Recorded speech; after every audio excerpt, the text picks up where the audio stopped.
السلام عليكم ورحمة الله وبركاته.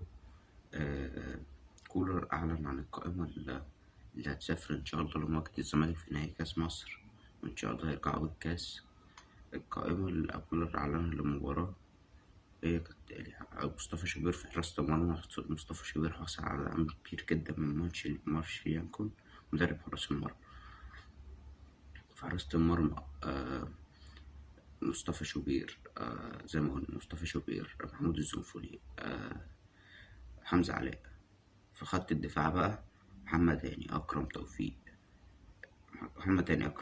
رامي ربيع، علي معلول، كريم الدبيس، عمر كمال عبد الواحد، اللي بالمناسبة كان عنده إصابة وهيشارك لسه أصاب أصاب شد خفيف كده في التمارين اللي فاتت قبل المباراة، بس الحمد لله رجع.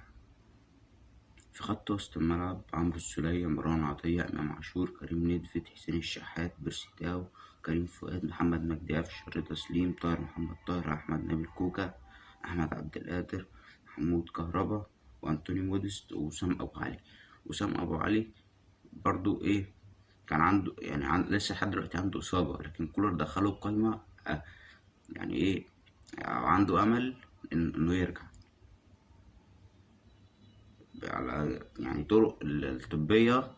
كولر يعني سأل الجهاز الطبي هل في إمكانية، قالوا له في إمكانية، فدخلوا كمان عشان كده، لكن هو مصاب ولحد دلوقتي ما تحددش موقفه إنه هيشارك أو لأ. بس لو هو مصاب من رأيي كهربا اللي يبدأ مش موديست. تمام، دي قائمة الأهلي. نخش في الموضوع اللي بعد كده. أليو ديانج طبعا مش في القائمة خالص، بره.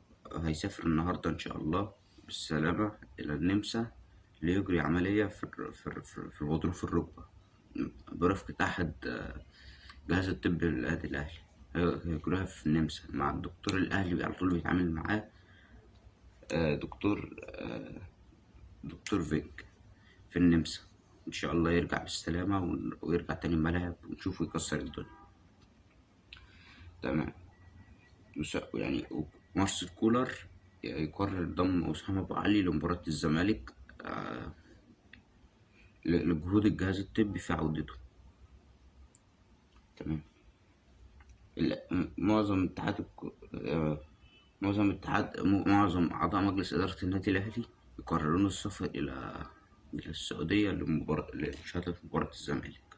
والخطيب بيحاول لسه، لأن موقفه الصحي مش كويس. يعني الخطيب موقفه الصحي في إنه يسافر أو يروح في حتة مش كويس، لأن في بعض الناس في الإعلام يقول لك ده مش رايح عشان تركي الشيخ وده مش عارف لأ.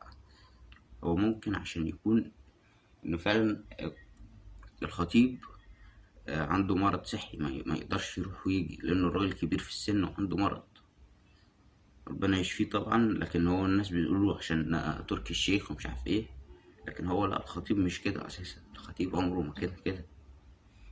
نخش في الموضوع اللي بعد كده. عندنا اتحاد الكورة يعين طاقم التحكيم البرازيلي لمباراة الأهلي والزمالك، وهيئة الترفيه السعودي يحددون الحكم إدرسون زينكو لإدارة المباراة. بمناسبة الحكم ده برازيلي، مش من جهة سويسرا أو مش من جهة سويسرا أو بلجيكا، اللي هو مدير فني الأهلي مارسيل كولر من سويسرا، وبلجيكا اللي هو مدير فني الزمالك جوزيه جوميز. تمام. كريم ندفد يتخلص من الإصابة وهو بحالة جيدة دلوقتي. كريم ندفد كان عنده إصابة ودخل التشكيل برضه قبل المباراة.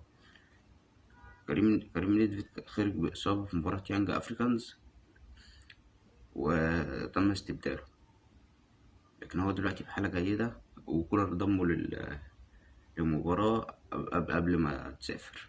بالمناسبة بعثة الأهلي تسافر إن شاء الله صباح الأربعاء بكرة إلى اتجاها للسعودية. ماتش يانكون يؤكد على إن مصطفى شوبير قدها، وبيديله ثقة كتير أوي اليومين دول، وبيأكد له إنه أنت قد كده وعلى قدرة يعني على قدرة إنك تشيل الجون كله. مع إن هو لسه صغير ما كسبش خبرات، بيأكد له إنك أنت قادر، يعني قادر إن أنت تعمل كده. تمام.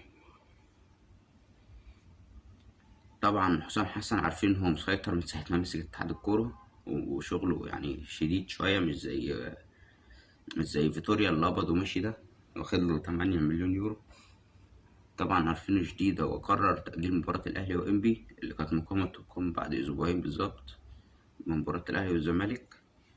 هو طلب التأجيل ده، وبالفعل اتأجل النهاردة الصبح وجالنا الخبر. تمام. طبعا احنا عارفين ان وتشكيل الأهلي بقى متوقع للمباراة دي، في رأيي أنا مش رأي حد تاني، لأن الناس كلها شايفة بتقول لك إيه، محمود الزنفولي اللي يبدأ، لأن محمود الزنفولي صاحب خبرات. لا طبعا مصطفى شوبير اللي يبدأ، ده رأيي. أولا مصطفى شوبير حارس مرمى، قلب الدفاع محمد عبد المنعم مع إنه عمال يتفزلك بقاله فترة. محمد عبد المنعم، ياسر إبراهيم، لا ياسر إبراهيم مصاب، يبقى رامي ربيعة وعلي معلول.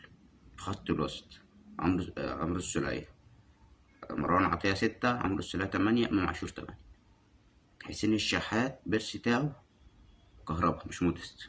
لان يا جماعه لو اسامه ابو علي مصاب ما ينفعش مودست اللي يبدا، ما ينفعش، لان كهربا يعني غير ان هو يفيدك اكتر في الملعب من مودست، لان مودست كبير.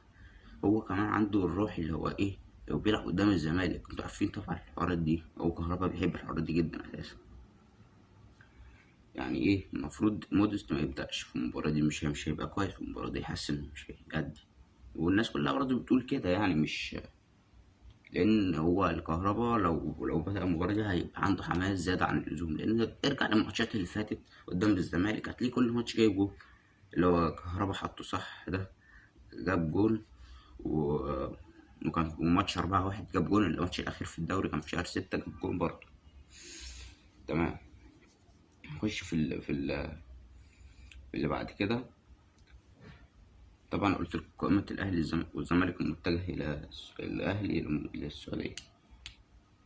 الخبر اللي بعد كده بقى، طب رئيس بعثة الأهلي اللي راح السعودية هيبقى محمد الضماطي، عضو مجلس الإدارة العضو المتجه للسعودية، هيبقى رئيس البعثة. الخطيب مش رئيس البعثة زي ما قلت لكم طبعا، عشان الخطيب الناس بتفتكر إنه رايح تركي الشيخ والكلام اللي هو الفاضي ده، لكن الكلام ده مفيش الكلام ده على الإطلاق خالص يعني.